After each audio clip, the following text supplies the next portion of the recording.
오늘은 AI 시대를 놓치지 않고 완벽하게 대비할 수 있는 상위 5% ETF 투자법에 대해 알아보겠습니다. 단순히 인기 있는 빅테크 주식 몇 개를 담는 것을 넘어서 AI 산업의 근본적인 성장 동력과 밸류체인 전반에 투자하는 전략을 소개해드리려 합니다. 각기 다른 전략을 가진 세 가지 핵심 ETF를 통해 여러분의 포트폴리오를 한 단계 업그레이드할 수 있는 방법을 지금부터 설명해드리겠습니다. 첫 번째로 살펴볼 ETF는 광범위한 AI 생태계에 투자하는 AGIX입니다. 이 ETF의 가장 큰 특징이자 핵심 차별점은 바로 상장 기업뿐만 아니라 비상장 AI 기업까지 담는다는 점입니다. 2026년 7월 31일 기준으로 엔스로픽 2.82%, 앱트로닉 1.67%, 에이어랩스 1.29% 등 일반 투자자가 접근하기 어려운 혁신적인 비상장 AI 기업들의 지분을 포트폴리오 상위권에 포함하고 있어 향후 큰 수익 창출의 기회를 제공합니다. 즉, AGIX는 기존 상장사들을 기본으로 가져가면서 앞서 말씀드린 엔스로픽, 에이어랩스 같은 비상장 유니콘 기업의 지분에도 직접 투자하는 동시 편입 구조를 취하고 있습니다. 이를 통해 투자자들은 ETF 하나만으로도 AI 산업 생태계 전체의 성장을 온전히 누릴 수 있는 강력한 무기를 갖게 됩니다. AGIX의 상위 10개 구성 종목을 살펴보면 마이크로소프트가 4.13%, 엔비디아가 4.04%, 알파벳이 3.74%로 최상단에 위치하며 안정적인 빅테크 비중을 유지하고 있습니다. 그 뒤를 이어 아마존, 메타, 애플, 스노우플레이크가 자리 잡고 있으며 비상장사인 엔스로픽이 2.82%, 그리고 TSMC와 스페이스X가 각각 2.63%의 비중으로 편입되어 있습니다. 11위부터 20위권 종목들을 확인해보면 AI 산업의 핵심 부품과 인프라를 담당하는 기업들이 대거 포진해 있습니다. 브로드컴과 미디어텍이 각각 2.44%, 2.35%를 차지하고 있으며 AMD, 데이터독, 아스테라랩스, 팔란티어 같은 기업들이 2% 내외의 비중을 형성하고 있습니다. 더불어 국내 SK하이닉스가 1.77% 편입되어 있어 여러 국가에 걸쳐 하드웨어와 소프트웨어를 가리지 않고 폭넓게 분산 투자하고 있음을 알 수 있습니다. 이러한 구성이 가능한 이유는 AGIX가 AI 밸류체인을 하드웨어, 인프라, 애플리케이션의 3단계 구조로 나누어 전 영역에 분산 투자하기 때문입니다. 엔비디아나 AMD처럼 연산에 필요한 반도체 부품부터 시작해 클라우드, 데이터 센터, 전력 냉각 등 AI 모델을 서비스하는 데 필수적인 인프라를 거쳐 최종적으로 매출을 일으키는 생성형 AI 모델과 기업용 소프트웨어까지 담아냅니다. 결국 단순한 반도체 ETF가 아니라 AI 산업 전체를 아우르는 종합 ETF로서의 역할을 수행한다고 볼 수 있습니다. 정리하자면 AGIX의 투자 매력은 크게 세 가지로 압축할 수 있습니다. 첫째는 개인 투자자가 쉽게 살 수 없는 엔스로픽 같은 비상장 AI 유니콘 기업의 ETF 형태로 접근해 향후 IPO나 기업 가치 상승 시 추가 수익을 노릴 수 있다는 점입니다. 둘째는 하드웨어부터 소프트웨어까지 아우르는 넓은 투자 범위로 산업 주도권 변화에 유연하게 대응할 수 있으며, 셋째는 1위 종목 비중이 약 4% 수준에 불과해 특정 대형주 쏠림에 따른 주가 하락 충격을 방어하는 낮은 단일 종목 집중도를 꼽을 수 있습니다. AGIX ETF의 구체적인 운영 정보를 살펴보면 크레인쉐어즈에서 운용하는 상품임을 확인할 수 있습니다. 총 수수료는 0.99%로 다소 높은 편이지만 비상장 기업 투자가 포함된 특수성을 고려해야 하며 2025년 분배금 기준으로 1.04%의 분배율을 매년 말에 지급하고 있습니다. 운영 규모는 하나로 약 6,600억 원 수준이며 현재 주가는 하나 약 61,000원 정도에서 거래되고 있습니다. 두 번째로 소개해드릴 ETF는 AI 인프라에 집중적으로 투자하는 AIS입니다. 해당 운용사는 현재 AI 산업을 아직 초기 단계로 판단하고 있으며 당분간 가장 크고 확실한 투자와 이익이 발생할 분야가 바로 인프라라고 확신하고 있습니다. 따라서 챗GPT처럼 생성형 AI 서비스를 직접 소비자에게 판매하는 애플리케이션 소프트웨어 기업의 비중은 축소하고 반도체, 메모리, 전력, 냉각, 네트워크 등 AI 서비스를 구동하기 위해 반드시 필요한 장비와 부품 공급 기업에 집중하는 전략을 취합니다. AIS의 상위 구성 종목을 보면 글로벌 메모리 강자인 SK하이닉스가 무려 8.15%로 가장 높은 비중을 차지하고 있으며 마이크론이 6.64%, AMD가 5.33%로 그 뒤를 받쳐주고 있습니다. 이외에도 TSMC, 실리콘모션, 버티브홀딩스, 마벨 테크놀로지, 인텔, 지버노바가 포진해 있으며 철저하게 인프라에 집중하고 있습니다.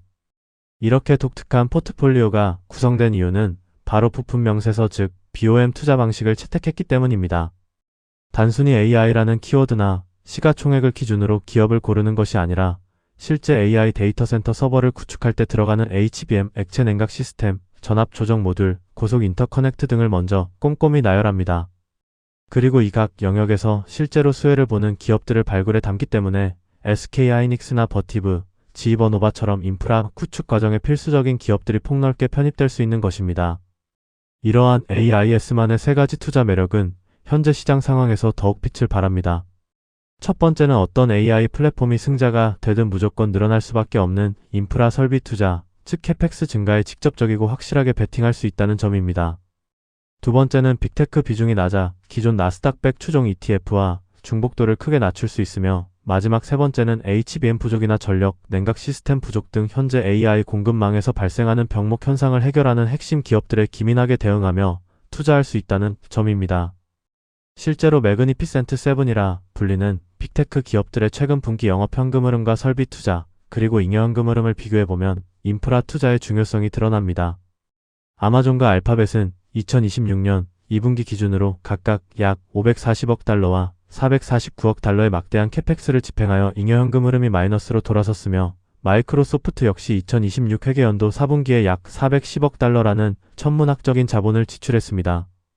이는 빅테크들이 당장의 이익률 하락을 감수하고서라도 앞다투어 AI 인프라 확장에 현금을 쏟아붓고 있음을 숫자로 명확히 증명하는 결과입니다. 이러한 막대한 인프라 투자의 결과물은 마이크로소프트, 아마존, 구글의 클라우드 부문 성장률 추이 그래프에서도 뚜렷하게 확인됩니다. 2024년 3분기 30%대 중후반이던 구글 클라우드의 성장률은 가파르게 치솟아 2026년 2분기에는 무려 82%라는 폭발적인 수치를 기록했습니다. 마이크로소프트 애저와 아마존 AWS 역시 같은 기간 꾸준한 우상향 곡선을 그리며 2026년 2분기 기준 각각 43%와 37%의 견조하고 강력한 성장을 보여주고 있어 AI 시대 인프라 수요의 폭발을 방증하고 있습니다. 매출 규모와 영업이익률 측면에서 살펴보아도 이들 3대 클라우드 기업의 실적은 인프라 투자의 당위성을 뒷받침합니다. 마이크로소프트의 인텔리전트 클라우드 부문은 2026년 2분기 기준 매출 393억 달러와 40.6%의 압도적인 영업이익률을 달성했고, 아마존 AWS 역시 422억 달러의 매출에 39.4%의 뛰어난 이익률을 기록하며 안정적인 수익성을 자랑했습니다. 구글 클라우드 또한 꾸준히 이익률을 개선해 매출 248억 달러와 35.6%의 영업이익률을 달성하며 인프라 투자가 실제 견고한 수익으로 직결되고 있음을 보여줍니다. AI 인프라 슈퍼사이클에 강력하게 올라탈 수 있는 AIS ETF의 운용사는 비스타시어즈입니다. 총 수수료는 0.75%로 책정되어 있으며 현재 운용 규모는 하나 약 1조 1,700억 원 수준으로 시장에 꽤 묵직하게 자리 잡고 있습니다. 현재 주가는 하나 약 92,000원 수준인 63.72달러를 기록하고 있어 AI 소프트웨어보다 장비 중심의 인프라 투자 사이클에 높은 민감도를 가지고 대응하고 싶으신 분들에게 매력적인 대안이 될 수 있습니다. 마지막 세 번째로 살펴볼 ETF는 급변하는 AI 장세 속에서 포트폴리오의 중심을 든든하게 잡아줄 전통 고배당주 투자 ETF인 LVHI입니다. 이 ETF는 배당 수익률만 높고 실속이 없는 종목을 단순히 편입하는 방식을 탈피해 고배당과 저변동을 동시에 추구하는 전략을 씁니다. 미국을 제외한 선진국의 대형주, 중형주, 소형주를 대상으로 배당 수익률, 주가 및 이익 변동성, 수익성 등 7가지 요소를 종합적으로 꼼꼼하게 평가하는 방법론을 적용해 건전한 종목만을 엄선합니다. LVHI의 상위 구성 종목을 살펴보면 글로벌 우량 기업들이 촘촘하게 분산되어 있음을 알 수 있습니다. 대표적으로 쉘이 2.55%로 가장 높은 비중을 차지하고 있으며 인테사 산파울로가 2.33%, 캐나디안 내추럴 리소시즈가 2.31%, 선코어 에너지가 2.29%, 유니리버가 2.25%의 비중을 형성하고 있습니다.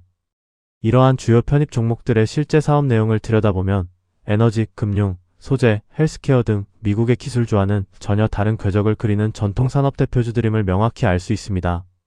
쉘, 캐나디안 내추럴 리소시즈, 선코어 에너지는 글로벌 석유, 천연가스 등 강력한 에너지 인프라를 보유하고 있으며 인테사 산파울로나 CIBC 같은 금융사와 BHP 리오틴토 같은 철광석 및 구리 중심의 필수 광산 업체들이 주축을 이룹니다. 여기에 유니레버 같은 소비재 기업과 노바티스 같은 제약사까지 더해져 탄탄한 방어력을 제공합니다. LVHI가 투자자에게 제공하는 세 가지 핵심 매력은 포트폴리오의 안정성과 직결됩니다. 첫째는 미국 증시나 빅테크에 편중된 투자자들에게 미국 외 선진국이라는 훌륭한 지역 및 산업 분산 보완 수단을 제공하여 집중도를 확 낮춰준다는 점입니다. 둘째는 단순 배당 수익률만 노리다 주가, 급락이나 배당 삭감을 맞는 고배당 함정을 엄격한 평가를 통해 대부분 피해갈 수 있다는 것이며, 셋째는 12개월 선행 PER이 약 12.5배에 불과해 미국 증시 대비 밸류에이션 부담이 현저히 낮다는 점입니다. LVHI ETF의 구체적 운영 정보는 총 수수료는 0.4%로 앞선 상품들에 비해 저렴한 편이고, 무엇보다 4.48%라는 매력적인 분배율을 자랑하며 3, 6, 9, 12월 중순마다 지속적인 현금 흐름을 창출해줍니다. 운영 규모도 하나로 약 7조 9,200억 원에 이르는 초대형 상품이며, 주가는 현재 약 62,000원으로 부담없이 포트폴리오의 방어적 현금 창출원으로 편입하기 좋습니다. 지금까지 알아본 ETF와 나스닥 100을 추종하는 QQQ의 최근 1년 총수익률을 비교해 보겠습니다. AI 인프라에 올인한 AIS가 무려 114.76%라는 상승률로 다른 상품들을 압도적으로 상회하는 퍼포먼스를 보여주었고, 방어주 성격의 LVHI 또한 34.81%의 훌륭한 성과를 올렸습니다. 범용 AI ETF인 AGIX가 31.86%를 기록한 가운데 대장 지수인 QQQ가 22.35% 수익률에 그친 점을 보면 세밀하게 타겟팅된 투자 전략이 얼마나 중요한지 단적으로 확인할 수 있습니다. 마지막으로 지금까지 설명해드린 세 가지 ETF를 활용해 여러분의 투자 성향에 맞춘 최적의 포트폴리오 구성 예시를 제안해드리며 마무리하겠습니다. 공격적인 투자를 원하신다면 AI 인프라인 AIS의 55%, 종합생태계인 AGIX의 30%, 방어용 LVHI의 15% 비중을 두어 슈퍼사이클에 강하게 베팅할 수 있고, 안정적인 성향이시라면 배당 비중을 높여 LVHI 50%, AIS 30%, AGIX 20%로 배분하는 것을 추천합니다. 이렇게 오늘 소개해드린 세 가지 ETF를 통해 다가오는 산업 변화를 챙기면서도 안정적인 우상향 곡선을 그리는 투자자가 되시길 응원합니다. 감사합니다.